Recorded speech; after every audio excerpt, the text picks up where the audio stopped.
Le 3 septembre 1975, à 12h28 et 32 secondes, un moucheron de la famille des Forcipomia, merveille de la nature capable de produire 62 670 battements d'ailes à la minute, se posait sur la route de Banon, dans les Alpes de Haute-Provence. Au même instant, à la terrasse d'un restaurant grec de l'île de Kalymnos, le vent s'engouffrait comme par magie sous les nappes, faisant danser les vers sans que personne ne s'en aperçoive. Au même moment, à New York, au sud de Manhattan, Joseph Polonsky, de retour de l'enterrement de son meilleur ami Wendell Curtis, en effacait le nom de son carnet d'adresses. Toujours à 12h28 et 32 secondes, un spermatozoïde pourvu d'un chromosome X appartenant à monsieur Raphaël Poulain se détachait du peloton pour atteindre un ovule appartenant à madame Poulain, née Amandine Fouet. 9 mois plus tard naissait Amélie Poulain. Amélie a 6 ans. Comme toutes les petites filles, elle aimerait que son père la serre dans ses bras de temps en temps. Mais il n'a de contact physique avec elle qu'au cours de l'examen médical mensuel. La fillette, bouleversée par cette intimité exceptionnelle, ne peut empêcher son cœur de battre la chamade. Dès lors, son père la croit victime d'une anomalie cardiaque. Que merde! À cause de cette maladie fictive, la petite Amélie ne va pas à l'école. C'est sa mère qui lui tient lieu de préceptrice. Les poules couvent souvent au couvent. Les poules couvent Très bien. sous vos coups. Non! Privée du contact des autres enfants, ballottée entre la fébrilité de sa mère et la distance glaciale de son père, Amélie n'a de refuge que dans le monde qu'elle invente. Mr. Sandman, bring me a dream. Dans ce monde, les disques vinyles sont fabriqués comme des crêpes. Les nuages sont fabriqués dans des usines atomiques. Et la femme du voisin, dans le coma depuis des mois, a en réalité choisi d'effectuer d'une traite la totalité de ses heures de sommeil. Comme ça, je pourrais rester éveillée nuit et jour le reste de ma vie. Le seul ami d'Amélie s'appelle le cachalot. Malheureusement, l'ambiance familiale a rendu le poisson rouge neurasthénique et suicidaire. Les tentatives de suicide répétées du cachalot ne faisant qu'augmenter le stress maternel, une décision est prise.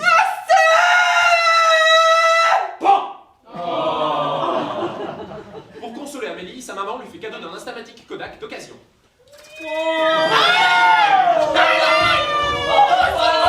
Petite fille! Cet accident, mais c'est de ta faute avec ton appareil! Un voisin profite de la naïveté d'Amélie pour lui faire croire que son appareil a un défaut. Il déclenche des accidents. Comme elle a pris des clichés tout l'après-midi, un doute affreux l'assaille le soir venu. Elle s'effondre devant la télé, accablée par la responsabilité d'un gigantesque incendie, de 2 déraillements et du crash d'un Boeing 747. Quelques jours plus tard, réalisant que le voisin se moquait d'elle, Amélie décide de se venger. Et puis un jour, c'est le drame. Comme chaque année, Amandine Fouet emmène sa fille à Notre-Dame brûler un cierge, dans l'espoir que le ciel leur apporte un petit frère. La réponse divine intervient 3 minutes plus tard. Hélas, ce n'est pas un nouveau-né qui tombe du ciel, mais une touriste québécoise, Marguerite Bouchard, résolue à en finir avec la vie. Amandine Poulain, née Fouet, est tuée sur le coup.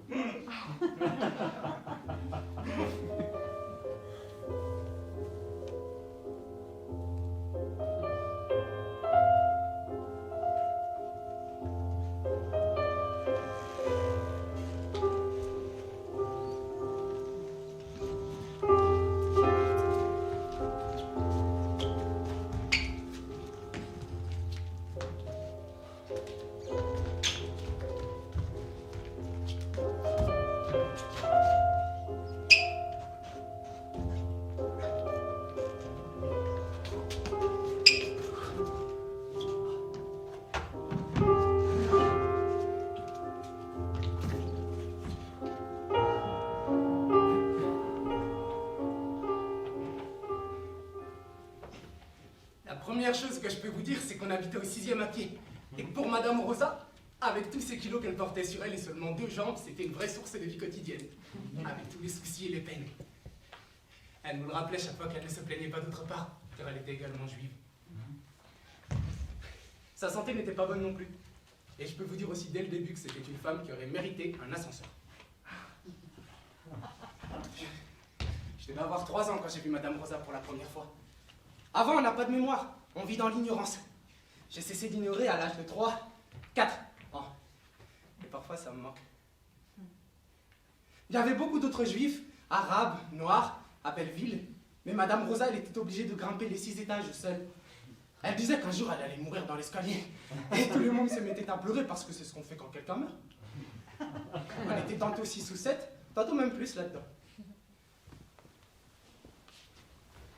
Au début, je ne savais pas que madame, elle s'occupait de moi seulement pour toucher un mandat à la fin du mois. Quand je l'ai appris, ça m'a fait un coup de savoir que j'étais payé. Je croyais que Madame Rosa, elle m'aimait pour rien et qu'on était quelqu'un l'un pour l'autre. J'en ai pleuré toute une nuit. C'était mon premier grand chagrin. Et Madame Rosa, elle a bien vu que j'étais triste. Et elle m'a expliqué que la famille, ça ne veut rien dire la famille, ça veut rien dire la famille. Il y en a même qui partent en vacances en abandonnant leurs chiens attachés à des arbres. Chaque année, il y a 3000 chiens qui meurent ainsi privés de l'affection des siens. Elle m'a mis sur ses genoux et elle m'a juré que j'étais ce qu'elle avait de plus cher au monde. Mais j'ai tout de suite pensé au mandat. Je suis parti en pleurant. Je suis descendu au café de Monsieur Driss en bas. Et je m'assis en face de Monsieur Hamil, qui était marchand de tapis ambulants en France. Il a tout vu. Monsieur Hamil. il a de beaux yeux qui font du bien autour de lui. Il était déjà très vieux quand je l'ai connu. Et depuis, encore plus vieux. Monsieur Hamil, pourquoi est-ce que vous avez toujours le sourire? Je remercie ainsi Dieu chaque jour pour ma bonne mémoire, mon petit Momo. Je m'appelle Mohamed, mais tout le monde m'appelle Momo pour faire petit. Monsieur Hamid, est-ce qu'on peut vivre sans amour? Il n'a pas répondu. Il m'a regardé, il a observé le silence. Il devait se dire que j'étais encore interdit aux mineurs et qu'il y avait des choses que je ne devais pas savoir. À ce moment, je devais avoir 6 ans, 8 ans, je ne sais plus. Je peux pas vous dire, juste parce que j'ai pas été daté. Mais comme vous allez le voir quand on se connaîtra mieux, si vous trouvez que ça en vaut la peine.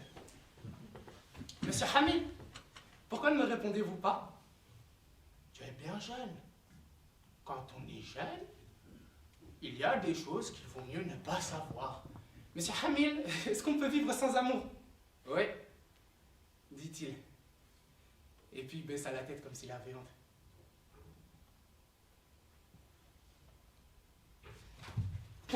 Pendant longtemps, j'ai pas su que j'étais arabe.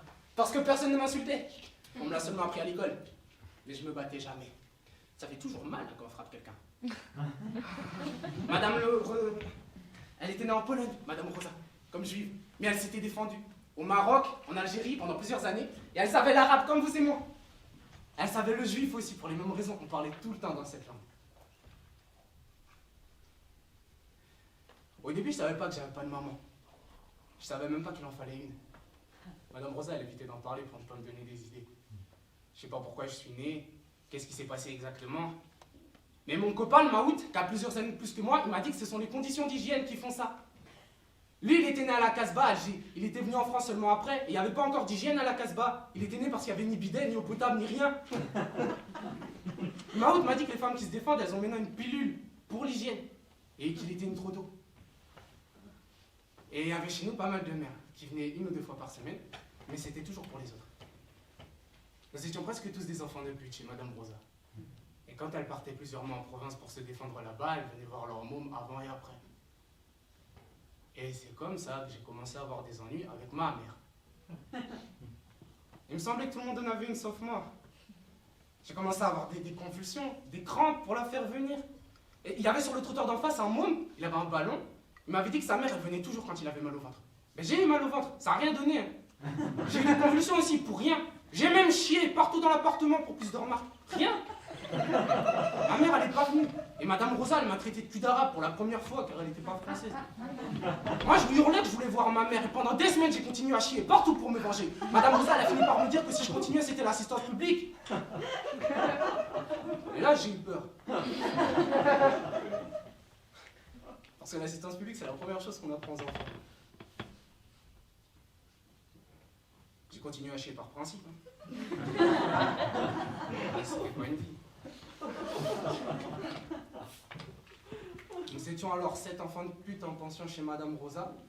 Et ils se sont tous mis à chier partout dans l'appartement, car elle era plus conformiste que les mondes. Il y avait pas de caca partout que je passais inaperçu, moi, là-dedans. Mais j'ai finalement laissé tomber. Parce que ça donnait rien et ma mère, elle venait pas. Mais j'ai continué à avoir des crampes et des convulsions pendant longtemps. Et parfois aussi, aujourd'hui, ça me fait mal au ventre. Après, j'ai essayé de me faire remarquer autrement. J'ai commencé à chaparder dans les magasins. Une tomate, un melon à l'étalage. J'attendais tout le temps qu'on regarde pour que ça se voie. Et lorsque le patron il sortait pour me donner une claque, je me mettais à hurler. mais il y avait quand même quelqu'un qui s'intéressait à moi. Et un jour, j'étais devant une épicerie et j'ai volé un œuf à l'étalage. La patronne, c'était une femme, elle m'a vu. Et je préférais voler là où il y avait des femmes. La seule chose que j'étais sûr, c'est que ma mère, c'était une femme. Ça, on peut pas autrement. Donc j'ai pris un œuf, je l'ai mis dans ma poche. La patronne est venue et j'attendais qu'elle me donne une claque pour être bien remarquée. Mais elle s'est accroupie et elle m'a caressé la tête. Elle m'a même dit: Mais qu'est-ce que t'es mignon, toi. mais qu'est-ce que t'es mignon, toi. Et j'ai d'abord pensé qu'elle voulait avoir son œuf par les sentiments. Je l'ai bien gardé dans ma main. Sous ma poche.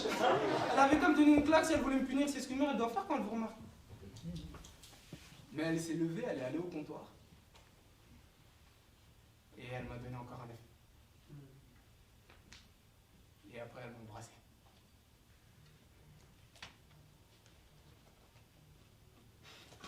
J'ai eu un moment d'espoir.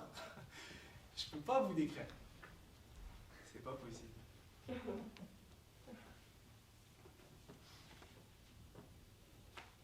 Et je suis resté toute la matinée devant le magasin à attendre. Et je sais pas ce que j'attendais. Parfois la bonne femme elle passait, elle me souriait et moi je restais là avec mon œuf à la main. J'avais 6 ans, ou dans les environs. Et je croyais que c'était pour la vie, mais c'était qu'un œuf.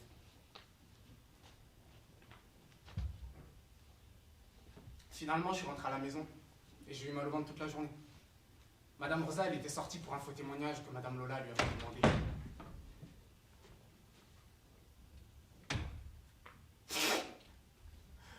Madame Lola, c'était une travestie du 4e étage qui travaillait au bois de Boulogne et qui avait été championne de boxe au Sénégal.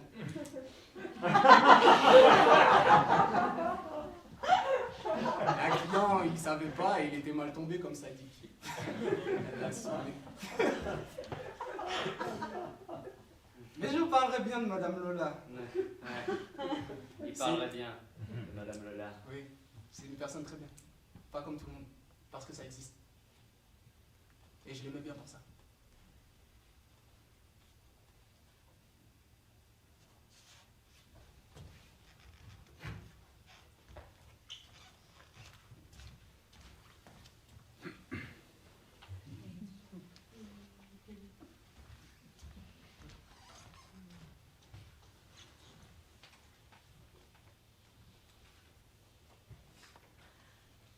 Palme. Alors on te baignait dans l'eau de feuilles vertes. Et l'eau encore était du soleil vert. Et les servantes de ta mère, grandes filles luisantes, remuaient leurs jambes chaudes près de toi qui tremblais. Palme.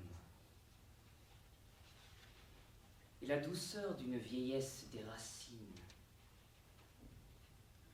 La terre alors souhaita d'être plus sourde, et le ciel plus profond, où des arbres trop grands, là d'un obscur dessin, nouaient un pacte inextricable. Alors, les hommes avaient une bouche plus grave, les femmes des bras plus lents, et plus longues sur plus d'ombre se levaient les paupières. Je me souviens du sel. Je me souviens du sel que la nourrice jaune dut essuyer à l'angle de mes yeux. Le sorcier noir sentenciait à l'office. Le monde est comme une pirogue qui, tournant et tournant, ne sait plus si le vent voulait rire ou pleurer. Puis ces mouches, cette sorte de mouche, et le dernier étage du jardin.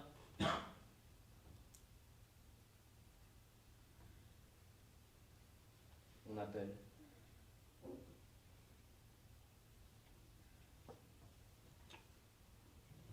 J'irai. Je parle dans l'estime. Sinon l'enfance, qu'y avait-il alors qu'il n'y a plus?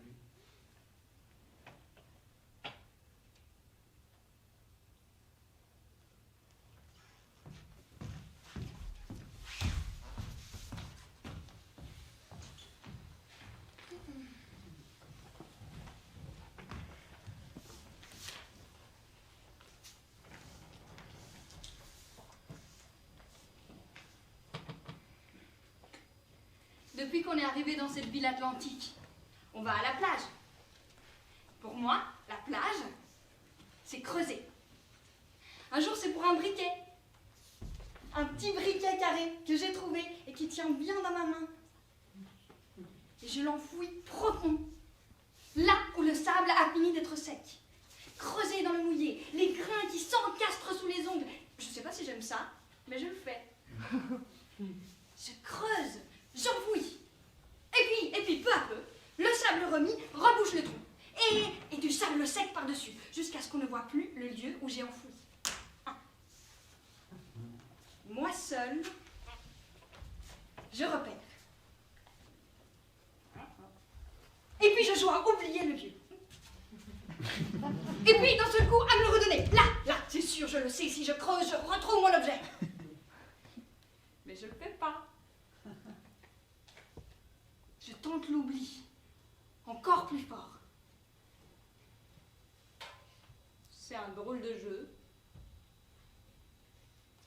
Je vais à la mer, j'avance, et puis je m'arrête. Immobile. Je laisse les vagues faire. Lappe les cuisses, repartent. Le froid qui pique avant qu'elles reviennent me claquer la peau. Je compte 10 fois. Et puis je retourne au sable. Les plaques, les galets en équilibre. La mer descend. Le soir. Bientôt nous allons rentrer.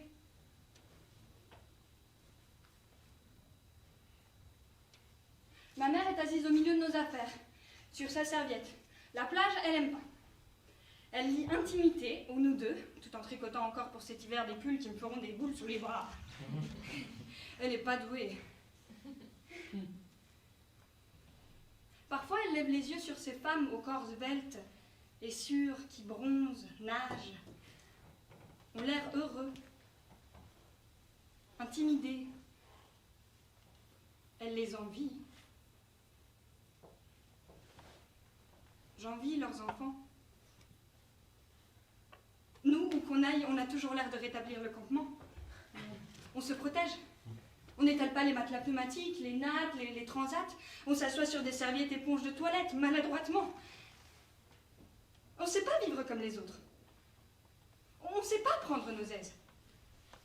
Dans nos corps, resserrés par des générations de l'exil répété, on sait le peu d'espace qu'on nous laisse, et encore en prenons-nous moins.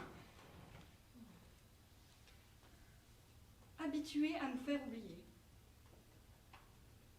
Nous ne savons pas vivre comme les autres. Toujours trop, ou trop peu. Nous ne sommes libres que de partir. C'est dans l'âme. Je me suis mis d'ascar, je ne me sèche même pas. Je vais directement à mon endroit, au sable creusé.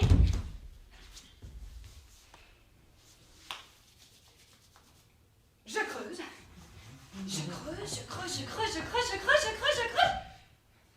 Je retrouve pas. Asma! Je creuse. Asma! Je retrouve pas! Asma! Au bout des marches qui mènent à la pergola, le bar où nous n'allons jamais nous Asma! réfléchir, les chaises de bois vert blanc sont toutes mangées par le vent et la pluie et pliées ensemble, tenues Asma! par de longues chaînes. On va partir. Je suis arrachée. Asma! J'ai rien dit, mais je sais que je ne retrouverai jamais, mon objet.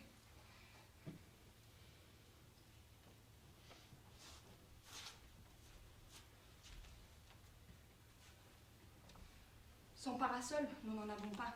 Notre petit groupe quitte la plage derrière maman. J'ai même pas pris le temps de me changer, j'ai creusé jusqu'au bout. J'ai du sable dans le maillot qui crispe contre la peau. Je l'enlèverai à la maison, maman le rincera. Ça fera des traînées blanches, le sel. Je porte mes sandalettes à la main et je les tape contre les marches. Et le sable en poudre glisse en petits tas.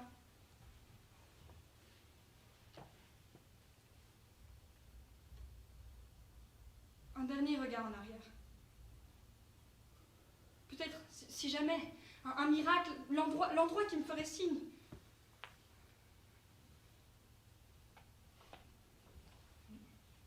Nous rentrons.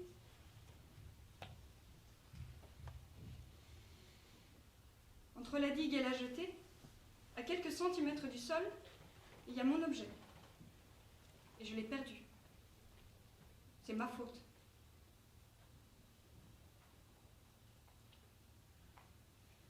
Un jour de mois de février, sous la pluie, on a creusé. On a enfoui. Mais je peux plus perdre l'endroit. Le nom de mon père est gravé sur la plaque.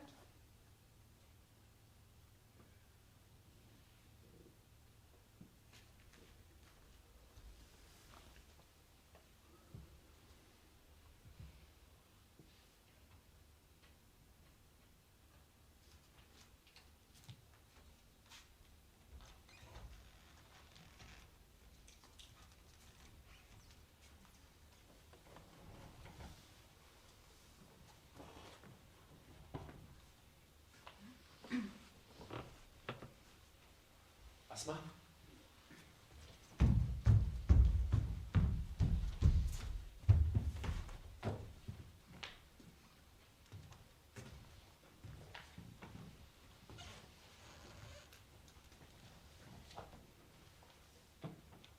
Asma? Râpeuse braise aurait une panthère armée d'un feu qui ne guerroie, qu'une noirceur ne désespère et que n'épuise nos désarrois.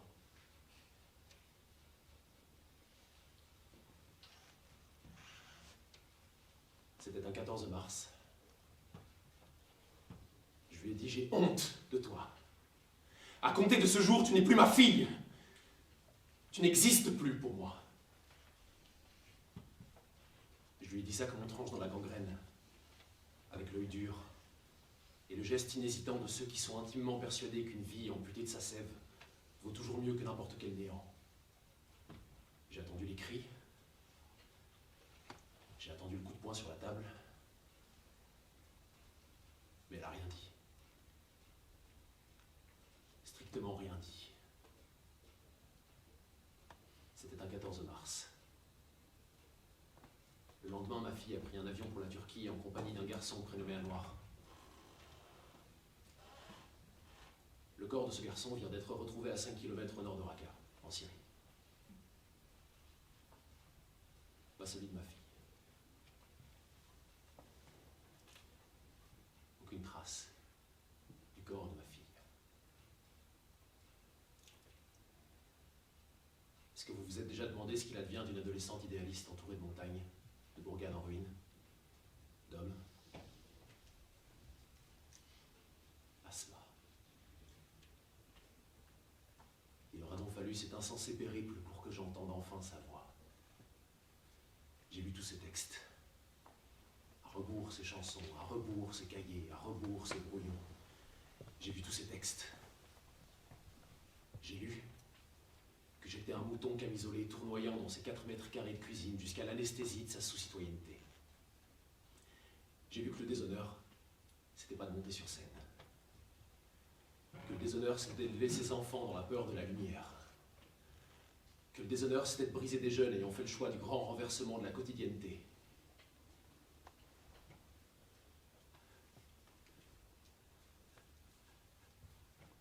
J'ai lu que le déshonneur, c'était moi, maman d'Asma. Râpeuse braise sur une panthère, armée d'un feu qui ne guerroie, qu'aucune noirceur ne désespère et que n'épuise nos désarrois.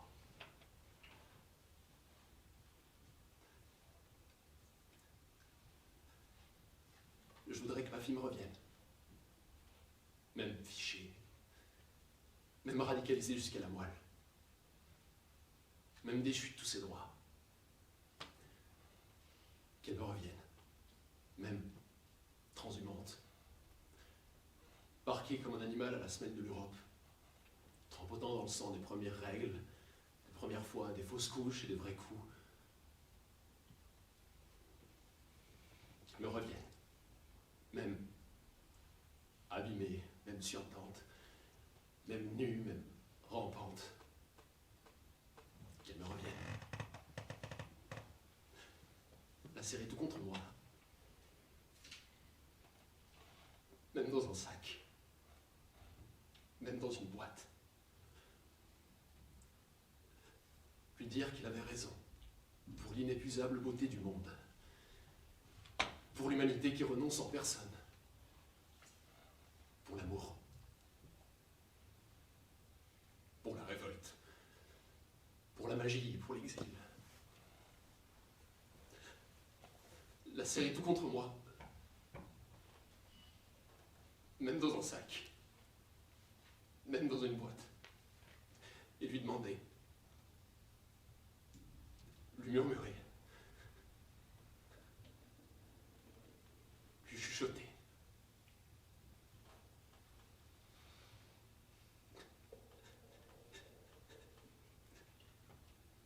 Parlant.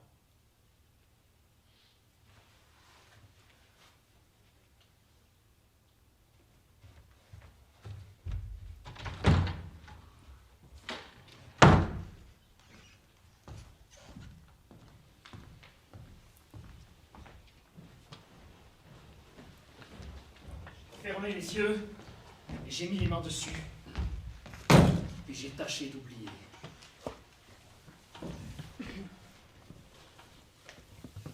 D'oublier le présent dans le passé. Tandis que je rêve, les souvenirs de mon enfance et de ma jeunesse me reviennent un à un.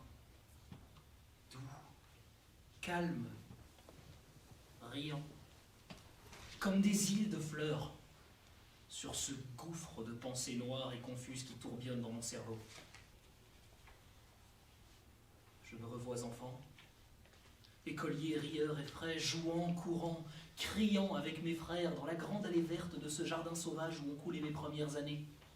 Ancien enclos de religieuse, que domine de sa tête de plomb le sombre dôme du Val-de-Grâce. Et puis 4 ans plus tard, je m'y revois encore. Toujours enfant, mais déjà rêveur et passionné. Il y a une jeune fille dans le solitaire jardin. La petite Espagnole. Avec ses grands yeux et ses grands cheveux, sa peau brune et dorée, ses joues roses et ses lèvres rouges, l'Andalouse de 14 ans, Pepa. Nos mères nous ont dit d'aller jouer ensemble, nous sommes venus nous promener.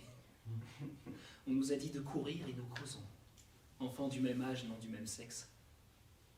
Pourtant, il n'y a encore qu'1 an, je disputais à Pépita la plus belle pomme du pommier. Je la frappais pour un nid d'oiseau. Elle pleurait et je lui disais « C'est bien fait !» Et nous allions tous deux nous plaindre à nos mères qui nous donnaient tort tout haut et raison tout bas.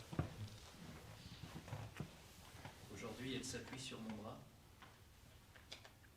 Je suis tout fier et tout ému. Nous parlons bas, nous marchons lentement. Elle laisse tomber son mouchoir. Je le lui ramasse, nos mains tremblent en se touchant. Elle me parle des petits oiseaux. De l'étoile qu'on voit là-bas, du couchant vermeil derrière les arbres. Ou bien de ses amis de pension, de sa robe et de ses rubans, nous disons des choses innocentes, nous rougissons tous deux. La petite fille est devenue jeune fille. Ce soir-là, c'était un soir d'été, nous étions sous les marronniers au fond du jardin. Après un de ces longs silences qui remplissaient nos promenades, elle quitta tout à coup mon bras et elle me dit « Courons !» Je la revois encore, elle était tout en noir en deuil de sa grand-mère. Une idée d'enfant lui traversa la tête, Pépa redevint Pépita, et elle me dit « Courons !» Et elle se mit à courir devant moi, avec sa taille fine comme le corset d'une abeille et ses petits pieds qui relevaient sa robe jusqu'à mi-jambe. Je la poursuivis, elle fuyait. Le vent de sa course soulevait par moments sa pèlerine noire et me laissait entrevoir son dos brun et frais. J'étais hors de moi. Je la rattrapis près du vieux puisard en ruine.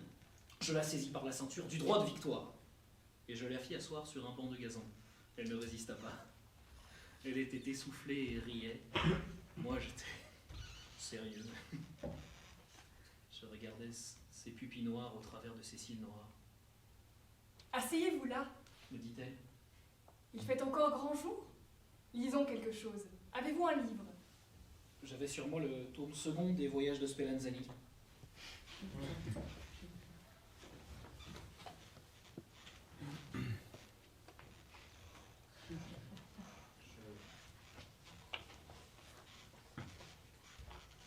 Je me rapprochai d'elle. Elle appuya son épaule à mon épaule. J'ouvris au hasard et nous nous mîmes à lire, chacun de notre côté, tout bas, la même page.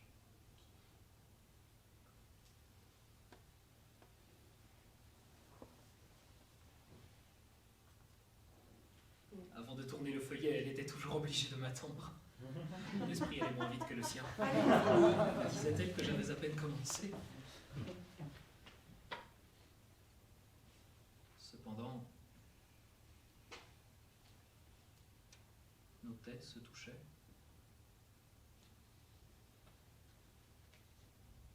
Nos cheveux se mêlaient. Nos haleines, peu à peu, se rapprochaient. Et nos bouches, tout à coup,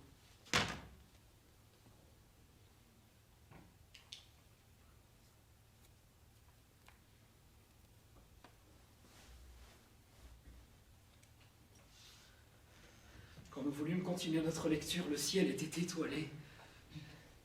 Oh maman, maman, dit-elle en rentrant, si tu savais comme nous avions couru. Moi, je gardais le silence. Tu ne dis rien, me dit ma mère, tu as l'air triste. J'avais le paradis dans le cœur. C'est une soirée que je me rappellerai toute ma vie.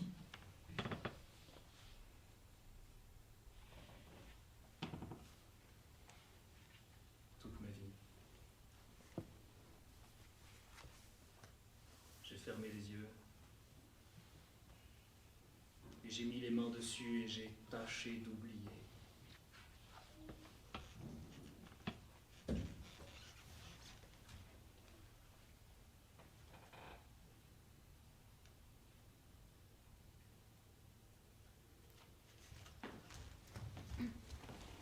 Avant d'avoir 30 ans. Oui, bon, à 30 ans, juste. Je pouvais encore, tout naturellement, regarder dans la vallée d'où je viens. Ou plutôt le sommet encore pas trop éloigné d'où je descends. Et maintenant,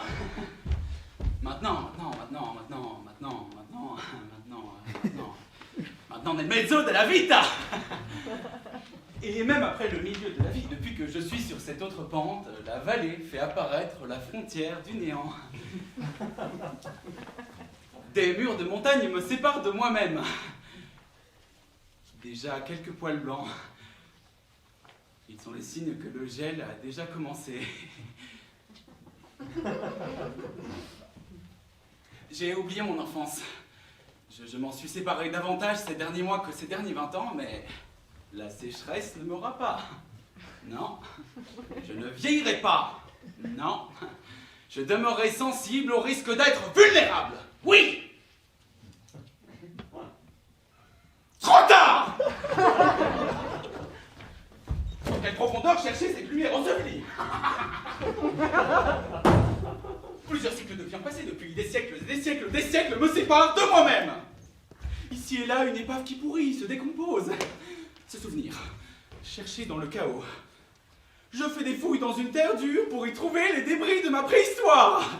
Il y a quelques années encore, 3 ou 4 peut-être, je ne sais plus. Les souvenirs étaient moins vagues, plus précis. Jusqu'à 30, 35 ans encore, on peut porter son regard dans la vallée d'où l'on vient. Non? Et maintenant, je descends sur une autre pente. Et la vallée qui m'attend n'est plus que la vallée de la mort. Le mur de la montagne me sépare de moi-même. Que cherchez-vous? Qu'allez-vous donc chercher? Ah. Je me le demande. Je voudrais bien le savoir. J'ai oublié. Il faut que je me souvienne pourtant, mais...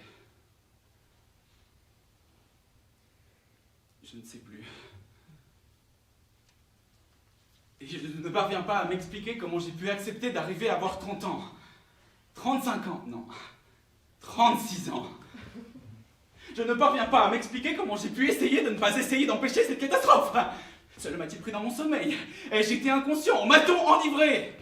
La métaphore inverse, je deviens chenille. Mais où donc a pu disparaître celui que j'étais, celui que je dois être encore, non?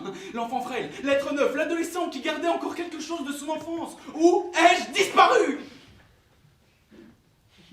Car ce n'est peut-être moi ce que je vois. Déjà ventru. Déjà un peu chauve. Couvert de poils.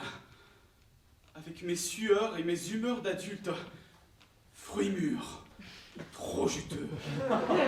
Moi qui ai eu tellement horreur de la chair gélatineuse des hommes et des femmes mûres. Et écrivain en plus. Bientôt quadragénaire. Non mais comment le bon Dieu a-t-il pu permettre ça, que moi je devienne ça? Je suis dans les pas d'un autre, dans les pliés, dans les peaux et dans les pas d'un autre. Si, j'ai expérimenté ce fait, on peut devenir un autre. Cela peut vous paraître étrange, mais il ne me reste que ça. Le fait d'être un autre. Tout s'est évaporé. Je suis sur une autre planète. Ressemblant à un être d'une autre planète. J'étais un homme. J'étais un enfant et une méchante fée ou un vilain sorcier m'ont métamorphosé en ours, en sanglier, en crocodile. Pourquoi m'a-t-on puni ainsi? Je me tords les doigts. Je pleure, je hurle. En vain. Ils sont tous bien méchants.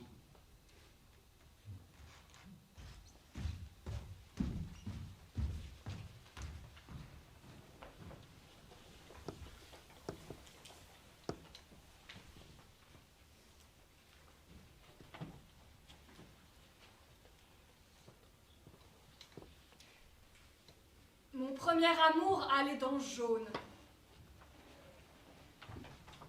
Il entre dans mes yeux de 2 ans. 2 ans et demi. Il se glisse par la prunelle de mes yeux jusqu'à mon cœur de petite fille, où il fait son trou, son nid, sa tanière. Il y est encore à l'heure où je vous parle. Aucun n'a su prendre sa place, aucun n'a su descendre aussi loin. J'ai entamé ma carrière d'amoureuse avec le plus fier amant qui soit. Les autres ne seraient jamais à sa hauteur, ne pourraient jamais l'être. Mon premier amour est un loup. Un vrai loup, avec fourrure, odeur, dents jaune ivoire, yeux jaunes mimosa, des taches d'étoiles dans une montagne de pelage noir. Mes parents sortent en criant de la roulotte, c'est la nuit. Les autres roulottes, une à une s'éclairent, tous en descendent. Le clown, le jongleur, les cuillères, les femmes, les autres enfants, tous en chemise de nuit, en pyjama ou à moitié nus. Ils m'appellent. Ils s'accroupissent sous les camions pour vérifier que je ne m'y suis pas cachée par jeu et ensuite endormie. C'est déjà arrivé plusieurs fois. Ils s'éloignent sur la place du village, appellent encore, n'appellent plus mais hurlent. Et des fenêtres commencent à s'allumer aux maisons voisines et des gens se fâchent, crient au tapage nocturne, menacent les gendarmes. C'est ma tante qui me trouve. Elle court aussitôt de l'un à l'autre, impose le silence, fait signe qu'on la suive sans bruit. Voilà le cirque au complet qui s'approche de la cage. La porte est entrouverte. Je suis allongée sur la paille dorée à l'urine et j'ai les yeux fermés, ma petite tête de 2 ans appuyée contre le ventre du loup. Je dors. Je dors d'un sommeil limpide et bien heureux. Le loup venait des forêts de Pologne. On l'exposait pour attirer les spectateurs durant l'installation du chapiteau. Lui n'entrait dans aucun numéro. Un loup, ça ne se dresse pas.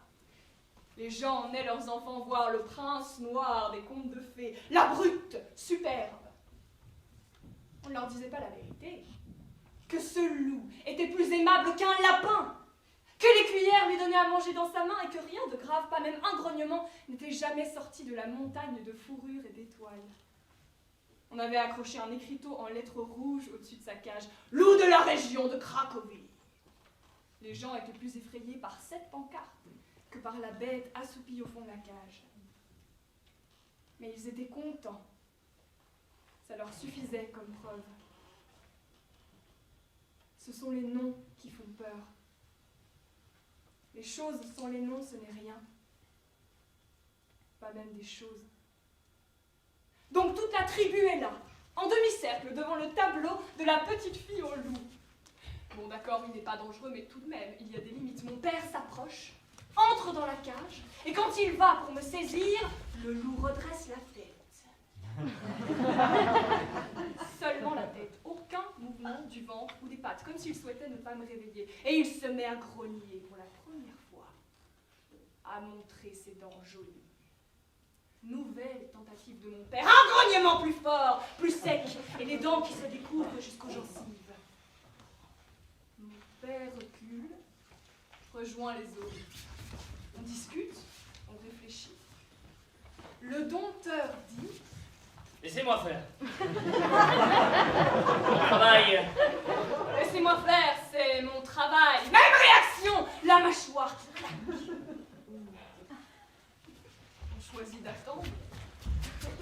Les heures s'écoulent, silencieuses. Ils sont tous là, grelottant de froid devant la cage, guettant l'instant où le loup va finalement s'endormir. Et la scène dure jusqu'au matin. Jusqu'à l'aube, le loup veille sur mon sommeil. Lorsque, caressé par les premiers rayons de lumière froide, je me réveille, m'étire et commence à me mettre debout, il s'éloigne doucement au fond de la cage, gagner un repos mérité. Moi, je ne sors pas tout de suite. Je regarde les autres à travers la cage, la pâleur de leur visage, je ris, je chante, toute rafraîchie par ce sommeil immaculé. On m'empoigne, 2 claques sur les fesses et on me boucle une semaine dans la roulotte. Depuis, on me surveille. On vérifie 10 fois par jour la fermeture de la cage. On ne peut pas m'empêcher de passer des heures devant. Quand la tension se relâche, vite, je tends mon bras à travers les barreaux et je les lui donne à lécher. Le soir, avant de m'endormir, il faut que mon père m'emporte en pyjama devant la cage et que, durant quelques minutes, je regarde les yeux jaunes soleil dans la nuit d'encre. Que je m'avance et que je me perde dans ces yeux-là.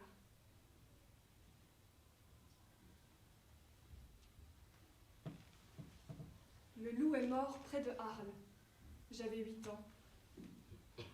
On est venu m'en prévenir avec des soins infinis, comme on devait prévenir un général d'une grâce défaite de ses troupes. Je n'ai rien dit. La caravane s'est arrêtée un peu avant Arles dans une décharge éclairée de coquelicots. On a sorti des pelles. C'est moi qui ai guidé le cortège et j'ai choisi le coin le plus ensanglanté de coquelicots. On a creusé un trou, je me suis fâchée avec ma mère. Finalement, elle a cédé et on a exaucé mon souhait. On a glissé mon pyjama dans le trou. On a enveloppé le loup dedans.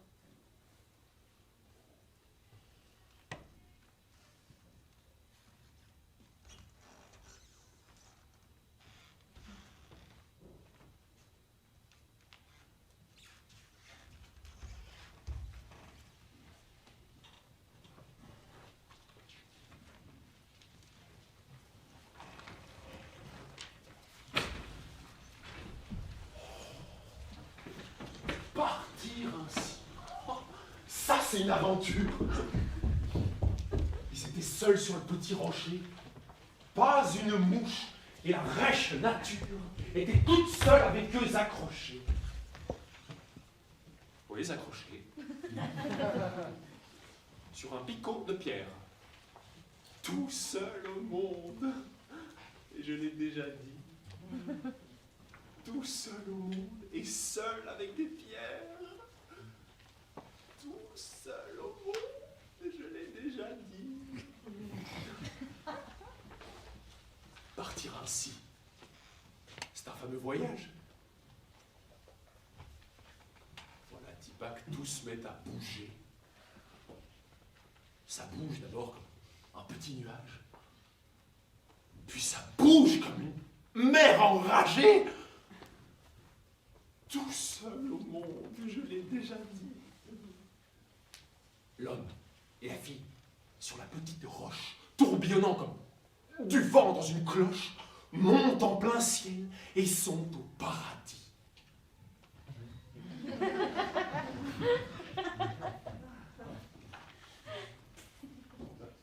C'est rouge. C'est vert. C'est bleu le paradis.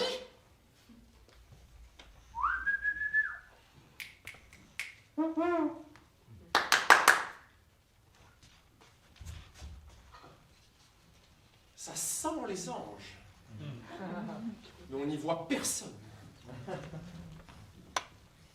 Ah, on peut siffler, crier, comme des maudits, on peut gueuler, il n'y a rien qui résonne. Qu'est-ce qu'on va faire? On enfonce dans des velours. Il fait trop chaud. Si on ôtait sa chemise,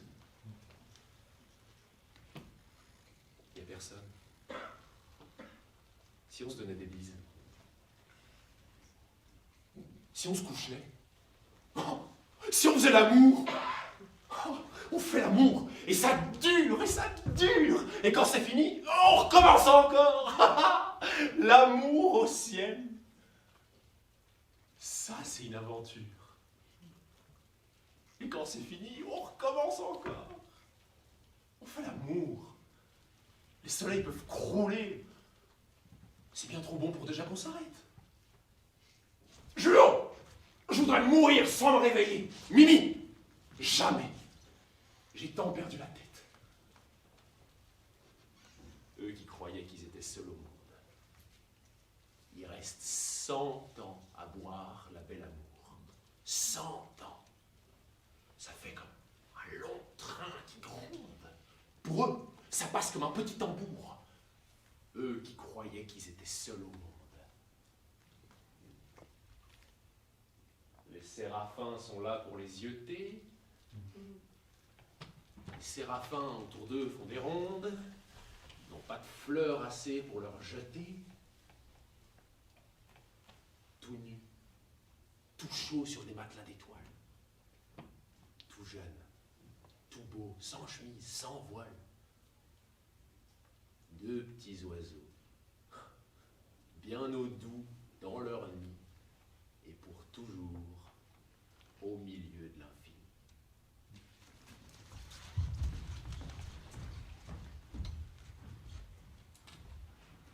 C'est depuis lors que les anges sont si tristes. C'est depuis lors qu'au ciel ça pleure, les chants. C'est depuis lors que tant de malheurs existent. C'est depuis lors que Dieu est si méchant.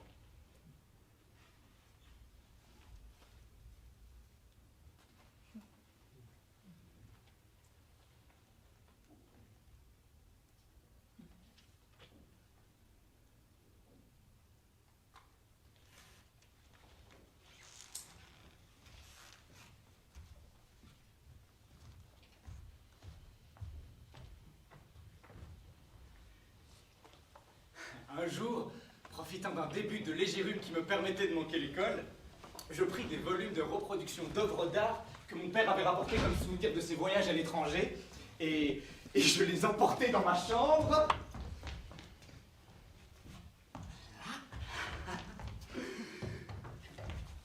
Où je les feuilletais avec une grande attention.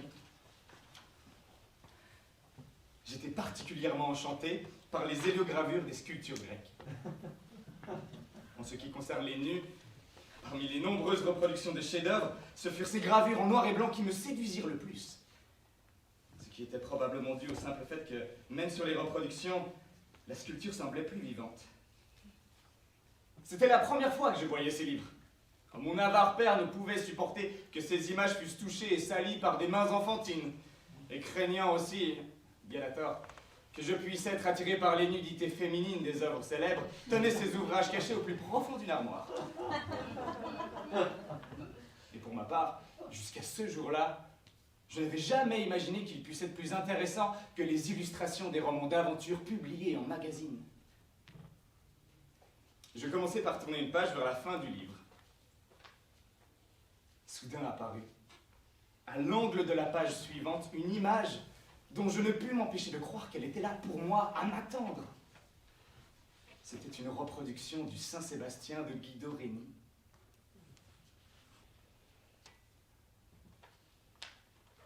Le tronc noir et légèrement oblique de l'arbre servant de poteau d'exécution se détachait sur un fond de forêt sombre et de ciel crépusculaire, ténébreux et lointain dans le style de Titien. Un jeune homme d'une beauté remarquable était attaché nu au tronc d'arbre. Ses mains croisées étaient levées très haut et les courroies qui lui liaient les poignets étaient fixées à l'arbre. Aucun autre lien n'était visible. Et le seul vêtement qui couvrit la nudité du jeune homme était une grossière étoffe blanche nouée lâchement autour des reins. Alors, je crus deviner que le tableau représentait le martyre d'un saint chrétien. Mais comme il était l'œuvre d'un peintre épris de beauté appartenant à l'école éclectique issue de la Renaissance, même cette image de la mort d'un saint chrétien dégageait une forte odeur de paganisme. Le corps du jeune homme ne montre aucune trace des épreuves du missionnaire ou de la décrépitude qu'on voit sur d'autres représentations d'autres saints. Au contraire, il n'y a là rien d'autre que le printemps de la jeunesse, rien d'autre que lumière, beauté et plaisir. Son incomparable nudité blanche rayonne sur un fond de crépuscule. Ses bras musclés, les bras d'un garde prétorien accoutumé à bander l'arc et à manier l'épée, sont levés selon un angle gracieux. Et ses poignets liés sont levés juste au-dessus de sa tête. Son visage est légèrement tourné vers le ciel, et ses yeux grands ouverts contemplent avec une profonde sérénité la gloire céleste. Ce n'est pas la souffrance qui erre sur sa poitrine tendue, son ventre rigide, ses hanches légèrement torses, mais une lueur d'un mélancolique plaisir. Pareil à la musique. N'étaient les flèches au trait profondément enfoncé dans son aisselle gauche et son côté droit, il ressemblerait plutôt à un athlète romain se reposant, appuyé contre un arbre sombre au fond d'un jardin. Et les flèches ont mordu profondément dans la jeune chair ferme et parfumée et vont consumer son corps au plus profond par les flammes de la souffrance et de l'extase suprême. Mais il n'y a ni sang répandu, ni même cette multitude de flèches qu'on voit sur les représentations d'eau de martyrs et de Saint-Sébastien. Non, là juste 2 flèches seulement, qui projettent leur ombre tranquille et délicate sur la douceur de sa peau, comme l'ombre d'un arbuste tombant sur un escalier de marbre. Mais c'est bien plus tard que toutes ces observations et ces interprétations me vinrent à l'esprit. Ce jour-là, à l'instant même où je jetais mes yeux sur cette image, tout mon être se mit à trembler d'une joie païenne. Mon sang bouillonnait, mes reins se gonflaient comme sous l'effet de la colère. La partie monstrueuse de ma personne qui était prête à éclater attendait que j'en fisse usage avec une ardeur jusqu'alors inconnue, me reprochant mon ignorance, haletant d'indignation. Mes mains commencèrent alors tout à fait inconsciemment un geste qu'on ne leur avait jamais enseigné. J'ai senti un je ne sais quoi secret et radieux bondir rapidement à l'attaque venue d'au-dedans de moi. Soudain la chose jaillit, apportant un enivrement aveuglant.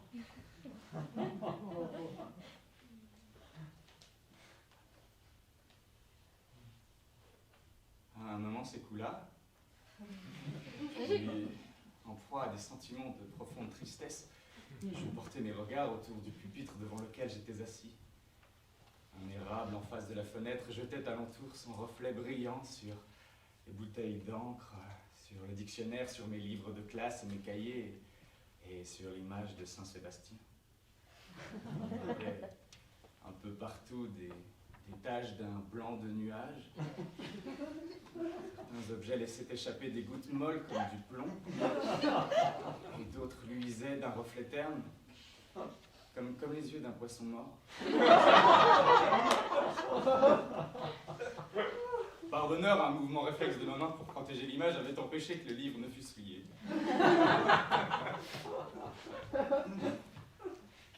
Ce fut ma première éjaculation. Ce fut aussi le début, maladroit et nullement prémédité, de mes mauvaises habitudes.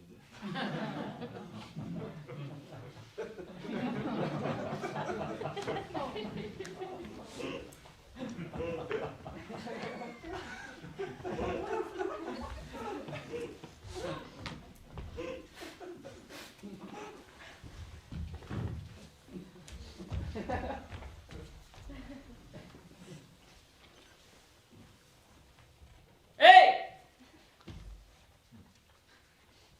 Hey!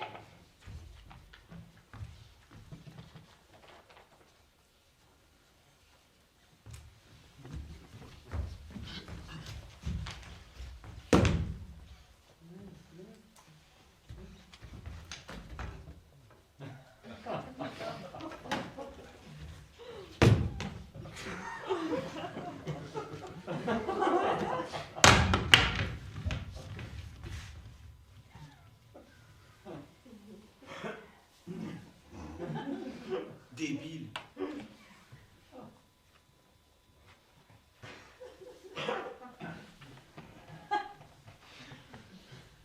Quand le docteur a ouvert ma mère,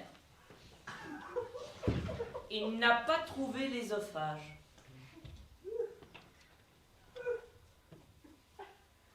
Il avait brûlé à cause de l'acide.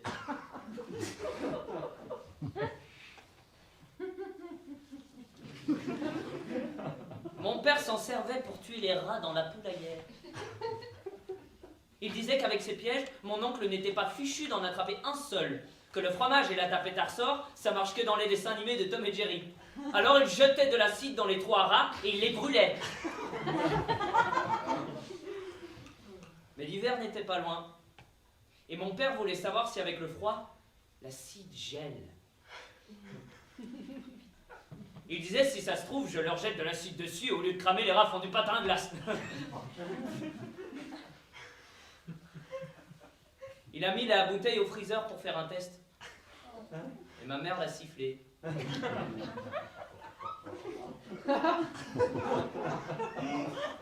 C'est arrivé par erreur. Quand le docteur l'a ouverte, il n'a pas trouvé l'ésophage.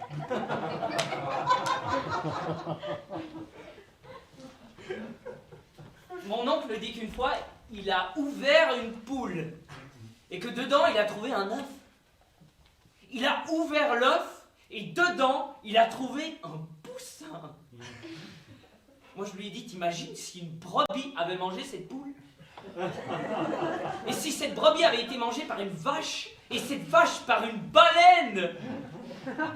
Après, il y aurait eu un pêcheur qui aurait pêché une baleine fourrée à la vache, fourrée à la brebis, fourrée à l'œuf, fourrée à la poule, fourrée au poussin. Mon oncle m'a dit que c'est pas possible parce que les brebis, elles sont végétariennes. Moi, je lui ai dit, bon d'accord, alors le pêcheur, il pêche une baleine fourrée à la vache, fourrée à la brebis et c'est tout. Tonton a dit, c'est pas possible parce que les vaches aussi, elles sont végétariennes. Moi, je lui ai dit, alors il pêche une baleine fourrée à la vache avec un peu d'herbe dedans. Lui, il m'a dit, la baleine, ça mange pas de viande. Et moi, je lui ai répondu que c'est pas possible parce qu'on dit tout le temps que les gros poissons mangent les petits poissons. Alors, s'il n'est pas fourré à la vache, cette baleine, elle doit être fourrée au requin. Et lui, la baleine, c'est pas un poisson! C'est un mammifère et ça mange du plancton. Si tu lui ouvres l'estomac, dedans tu trouves une espèce d'eau verdâtre. Moi j'ai pensé que quand le docteur va ouvrir Mademoiselle Patrizia, dedans il trouvera une sorte de plancton. Parce que depuis 12 mois qu'elle est dans le coma, on l'a nourrie avec une sonde gastrique. À l'intérieur, ils trouveront juste un petit peu d'eau. Elle sera toute propre, comme une bouteille vide qu'on vient de rincer.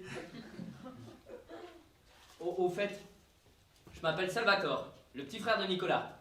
Lui, il disait que j'étais débile, mais c'était même pas vrai. T'es débile. C'est pas vrai. Débile. C'est pas vrai. Débile. Non, c'est pas Débile. vrai. C'est même pas vrai. savait que c'était pas vrai. Mon oncle aussi le savait d'ailleurs, il disait « Travaille à l'école et trouve un meilleur boulot que Nicolas, qui est précaire au centre d'appel. Essaye de mieux finir que lui, qui répond aux gens au téléphone sans même les voir en face. » Il disait « Comment on dit déjà ? L'ouvrier aussi veut que son fils soit diplômé, mais moi, si tu veux ingénieur, ça me va quand même. » Moi, je lui disais, tonton, diplômé, ça veut dire qu'il a fait des études, donc l'ingénieur aussi, il est diplômé. Et lui, il disait, diplômé ou ingénieur, ça me va quand même. Mon oncle, il était toujours assis dans son fauteuil.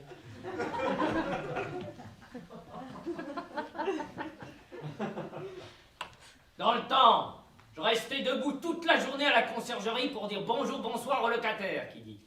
Leur apporter le courrier, balayer par terre, mettre du poison pour les blattes et arroser les plantes dans la cour. Le boulot fatigant du concierge. Quand je rentrais à la maison, je ne bouffais ce fauteuil. La fatigue, c'est comme la faim. On a faim de fauteuil, de lit, de divan. Je le croquais, c'était un bout de pain. Du pain pour ceux qui ont faim, de l'eau pour ceux qui ont soif et du fauteuil pour ceux qui sont fatigués. À un moment donné, la fatigue m'a tellement fatigué que j'avais plus la force de me fatiguer encore. Alors, c'est le fauteuil qui a pris sa revanche. Là, c'est lui qui se repose sous mon cul.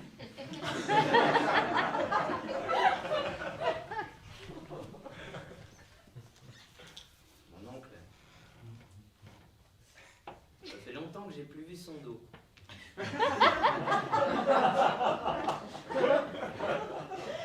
Il n'a même plus de dos.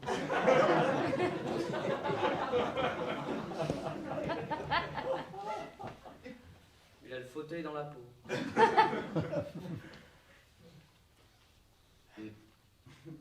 Montant en chair dans son fauteuil, mon oncle marmonnait travaille à l'école. Comment on dit déjà? L'ouvrier aussi veut que son fils soit diplômé, mais moi, si tu fais ingénieur, ça me va quand même. Et moi, je lui disais, tonton, diplômé, ça veut dire qu'il a fait des études. Et lui, il disait, diplômé ou ingénieur, ça me va quand même.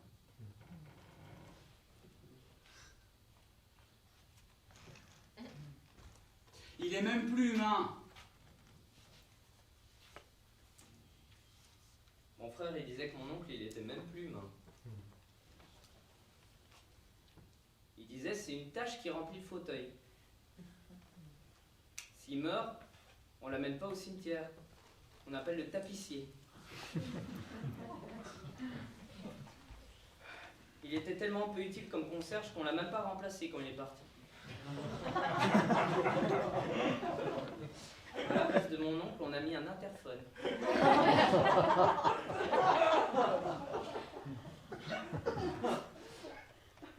Quand même, il arrosait les plantes.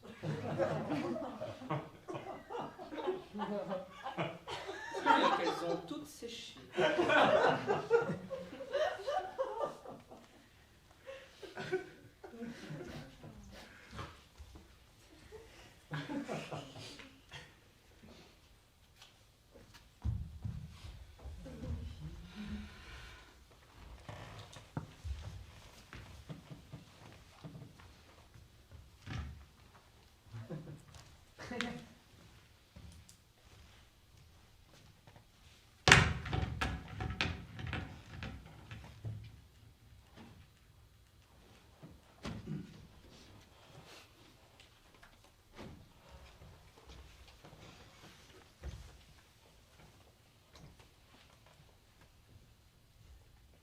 Va falloir lui dire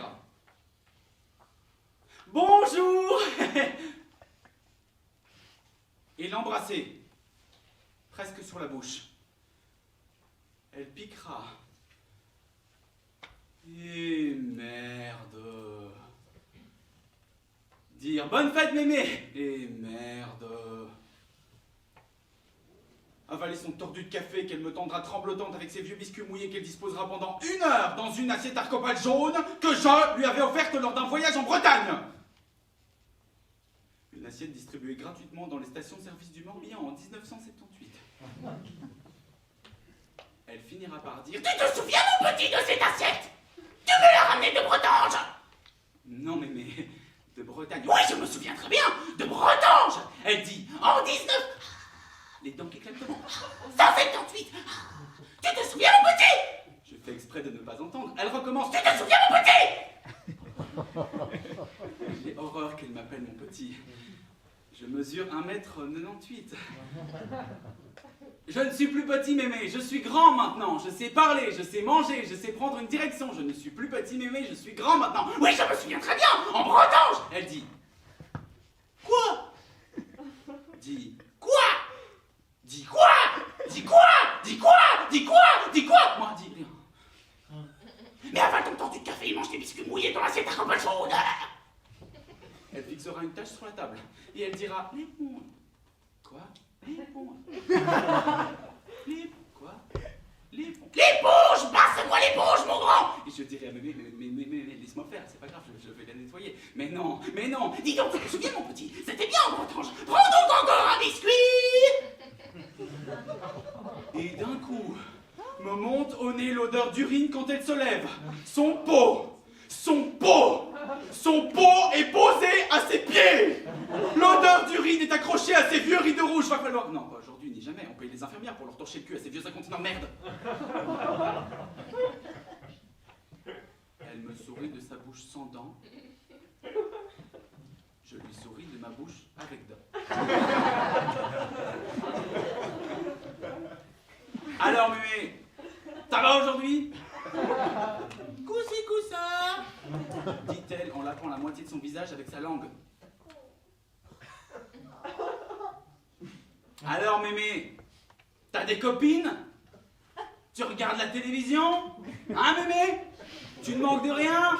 Hein, mémé? Tu ne manques de rien? Hein, mémé? Je vois que tu es vraiment très heureuse comme ça. Hein, mémé? Tu vas pouvoir vivre encore 20 ans comme ça. Hein, mémé? Seule, misérable. Hein, mémé? Tu vas pouvoir vivre encore 20 ans comme ça. Hein, mémé? Tu ne manques de rien? Hein, mémé? Tu ne manques de rien? Hein, quoi? Dis quoi? Dis quoi? Dis quoi? Dis quoi? Dis quoi? Dis quoi? Dis quoi? Dis quoi? Dis quoi? Dis quoi? Dis quoi?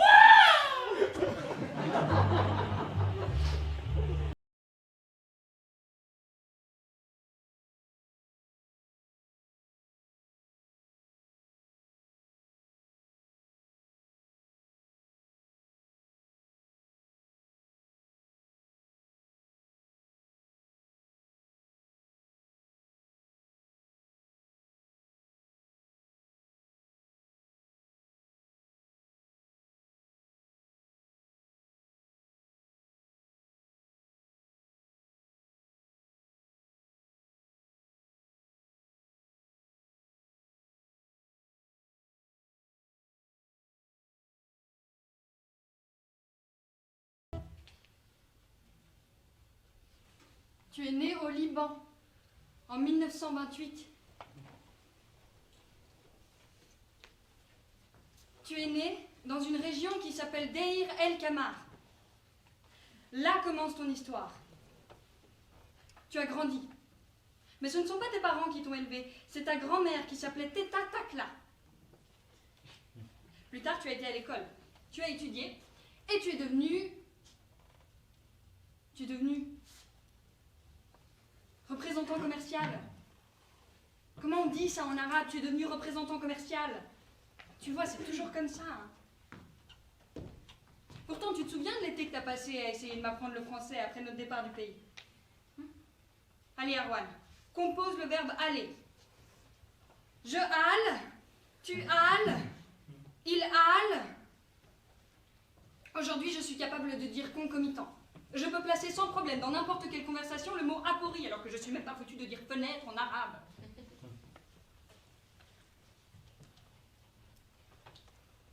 Mais tout ça, ce sont des mots. En français ou en arabe, ce ne sont que des mots. Mieux vaut se taire. Comme quand j'étais petit, je faisais que me taire. Ah, c'est votre histoire favorite. Chaque fois qu'il y a un invité, vous lui racontez toujours la même histoire. Il n'a commencé à parler que vers l'âge de 5 ans. Vous étiez tellement inquiet que vous m'avez emmené chez le pédiatre, vous aviez peur que je sois sourd ou autiste. Le pédiatre vous a dit non, non, il ne parle pas simplement parce qu'il n'a rien à dire. Qu'est-ce que j'ai cessé de comprendre pour m'être mis à parler? Un vrai robinet. 1500 pages. Je veux dire, papa, est-ce que tu crois que je suis capable de me taire ne serait-ce qu'une heure? Juste une heure? Et si je retrouvais le silence, est-ce que tu crois que je retrouverais la peinture? Et si je retrouvais la peinture, papa, est-ce que tu crois que je recommencerais à parler en arabe?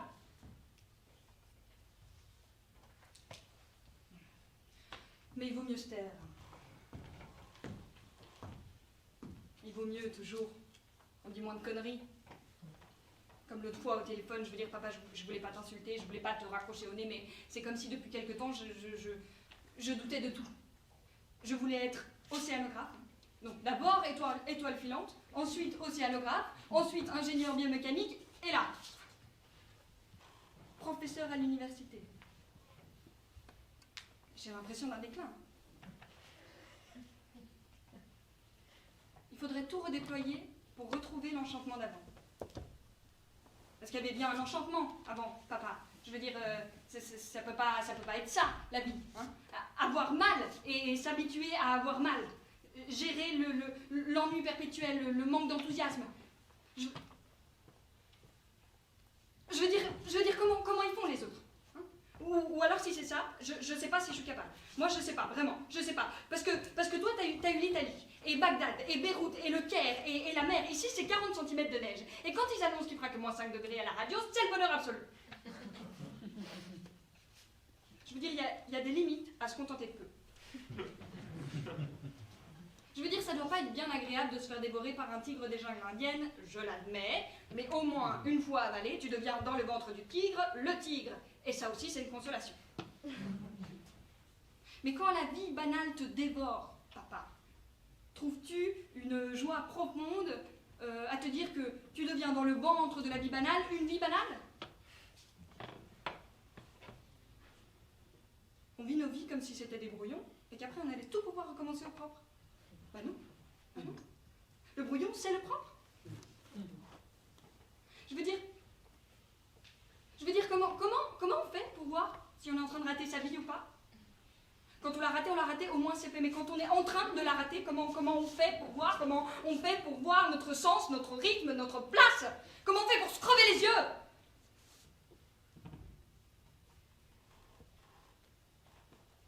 Sinon, j'ai fait une très belle affaire aujourd'hui. T'aurais été fière de moi. Je dois repeindre les murs de mon appartement. Alors l'idée de le faire me décourage. Et Leïla n'arrête pas de me dire repeins ton appartement, repeins ton appartement. Et quand t'étais petit, tu mettais de la couleur partout. Oui, ben je suis plus petit et je mets plus de la couleur partout. Bon. Comme c'est tout de même ma sœur, je suis passée chez le quincaillier pour acheter le nécessaire. Au rayon des couleurs, il y a 73 bleus. Bref, donc je monte et redescends les rayons quand je tombe sur un truc incroyable. Tu vas rire. Papa, tu vas rire. Papier peint. C'est vraiment une invention extraordinaire. Les couleurs sont là, les motifs, c'est beau, c'est propre. Tu sais combien ça m'a coûté?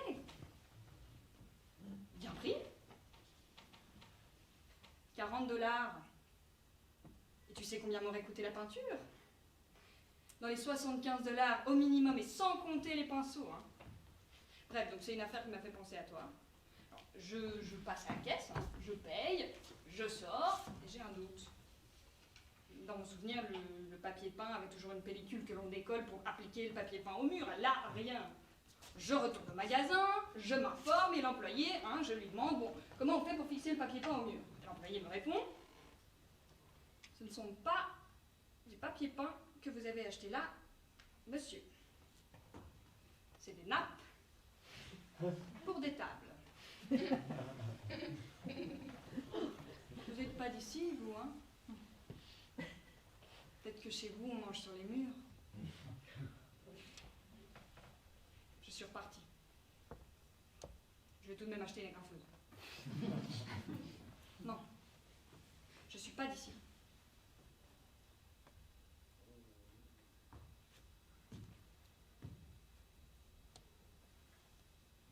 Papa, je vais te quitter. Je vais te quitter, mais je reviendrai encore. Je reviendrai encore demain avant d'aller prendre l'avion. et je te parlerai de Saint-Pétersbourg. Je te parlerai de mon voyage, je te parlerai du tableau de Rembrandt, je te raconterai l'histoire du fils prodige. Je suis pas inquiet, te fais pas de soucis. Tu seras sans doute réveillé à mon tour.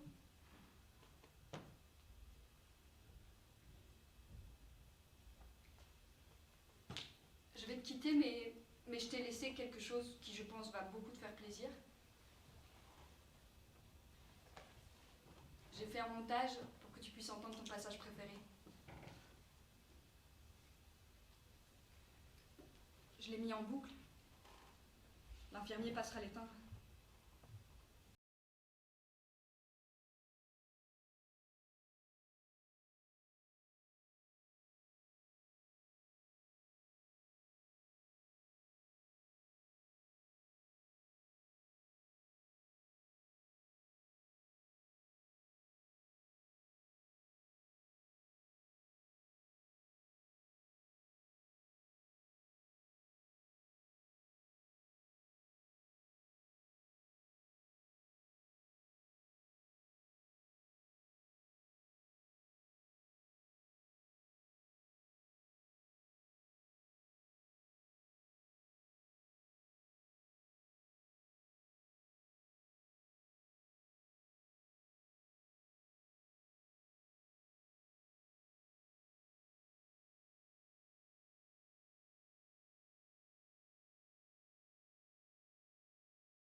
D'abord, j'étais couchée là. Là, j'étais couchée là. Dans la prison des gendarmes et pas dans celle des femmes. À toujours m'insulter, me tirer les cheveux, les claques. Couchée là. C'est ma place, ils disent. Là. Ma place, ils parlent toujours à ma place. Toujours ils disent celle-là. Je sais bien que c'est moi, toujours. Maintenant, je me gratte. Maintenant, ça me gratte toujours là. Hein. Les menottes, ils disent que c'est obligé, normal. Et moi, après tout, je sais bien que c'est obligé, normal, à cause de...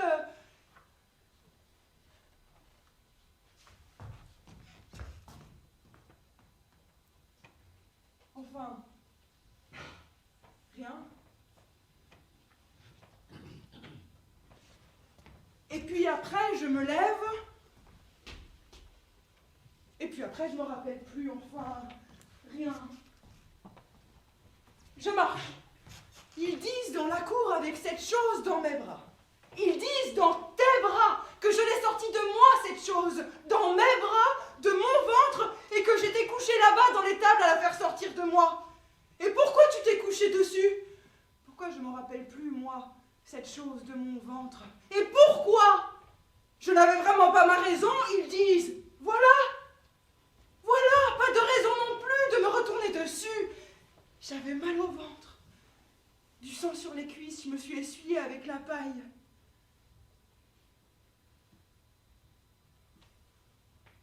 Il faut refaire tout ça, ils disent. Et si je ne me souviens pas?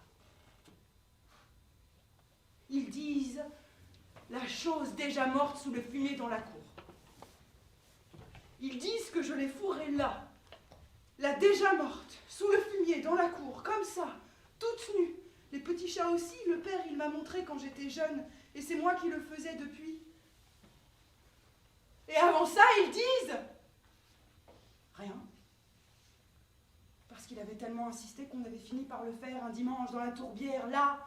Je m'en souviens bien de l'endroit, mais ça ne les intéresse pas, eux. Ils disent que c'est juste dans l'étable qui les intéresse parce que je me suis retournée sur cette chose qui criait et j'avais la trouille que le père entende. La mère, elle est sourde, mais ça ne les intéresse pas, eux. Ils disent que c'est juste dans l'étable qui les intéresse parce que je me suis retournée sur cette chose.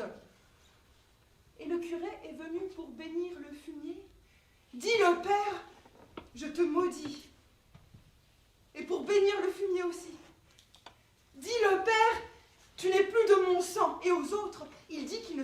aperçu de rien, je le jure, parce que j'avais mis les bandes velpo du grand-père autour de mon ventre. Ça serrait des fois.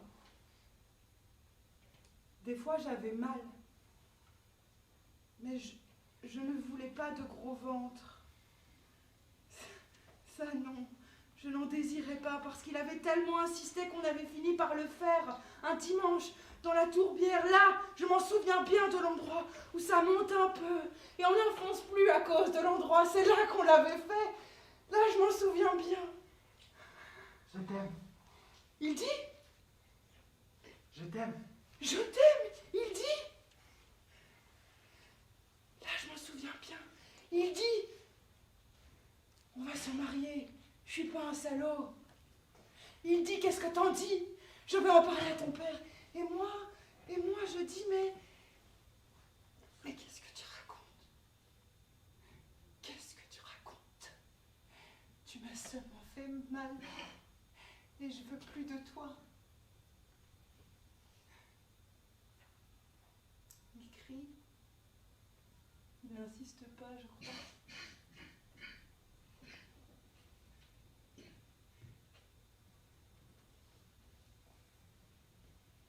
Ça coule entre mes jambes. Je sais pas. Quelque chose coule. Des liquides pareils, c'est comme ça qu'on insémine les vaches chez nous. Mais c'est plus propre.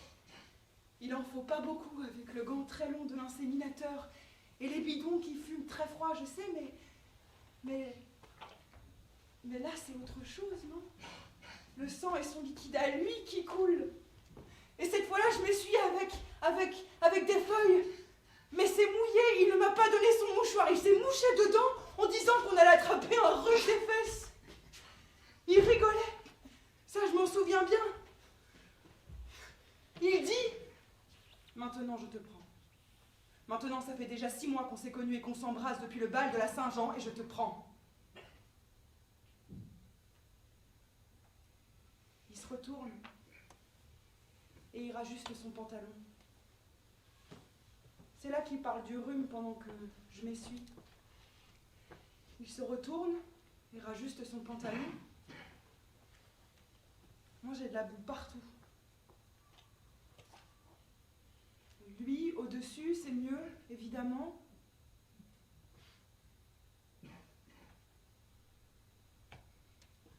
Et maintenant, je suis là.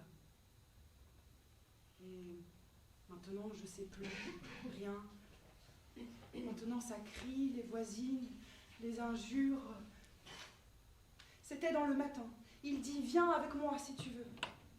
Et le père était pas là dans le matin parce que, sans doute, il voulait plus de moi. Et maintenant, je suis là. Et ça n'arrête pas de défiler dans ma tête. Il dit, viens, et je le suis. Il dit, on va prendre le train, et puis après, c'est plus tard. On est seul dans le wagon des premières classes, et il recommence à me regarder vraiment. Et il dit aussi... Je t'aime.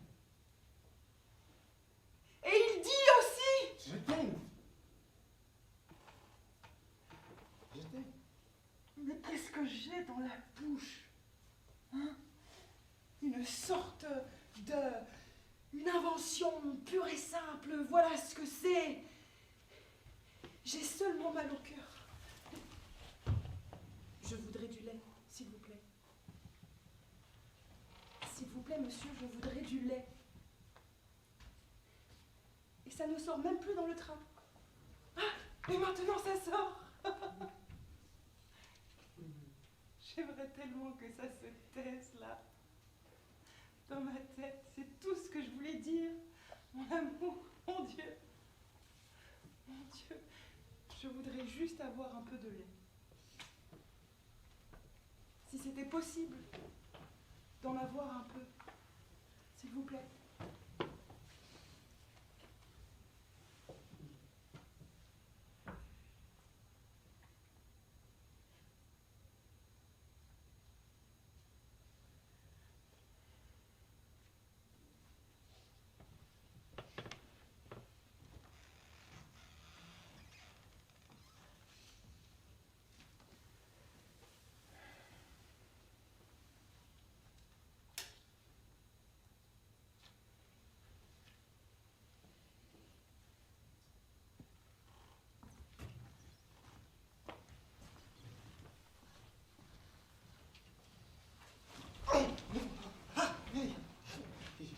j'ai beau avaler 7 gorgées d'eau.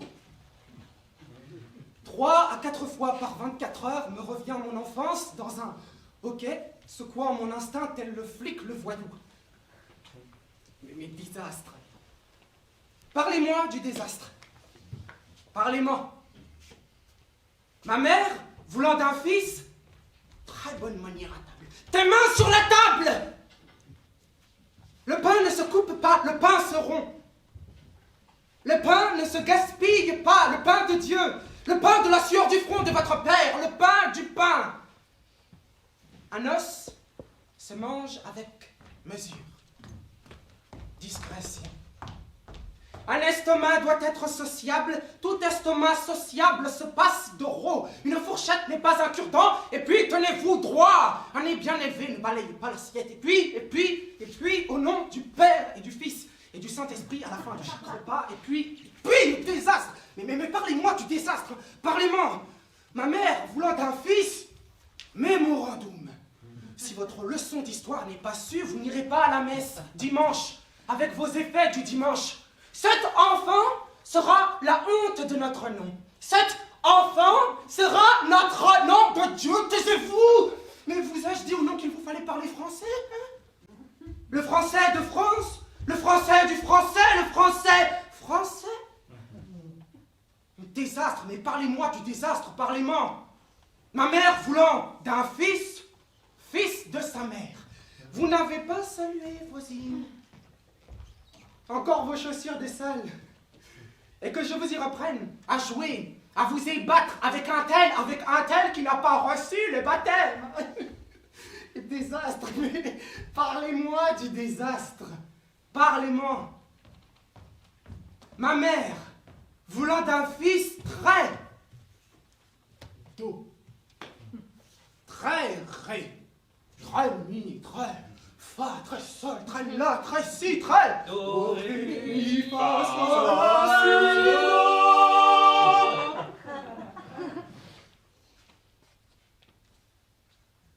Il m'est revenu que vous n'étiez encore pas votre leçon de violon. Un banjo. Vous dites bien un banjo. Non, monsieur. Sachez qu'on ne souffre chez nous ni ban, ni jo, ni gui, ni tard. Les mulâtres ne font pas ça. Laissez donc ça aux nègres.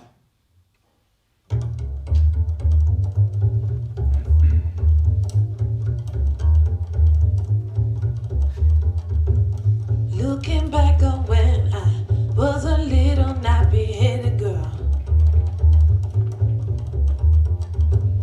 then my only worry was for Christmas what would be my toy.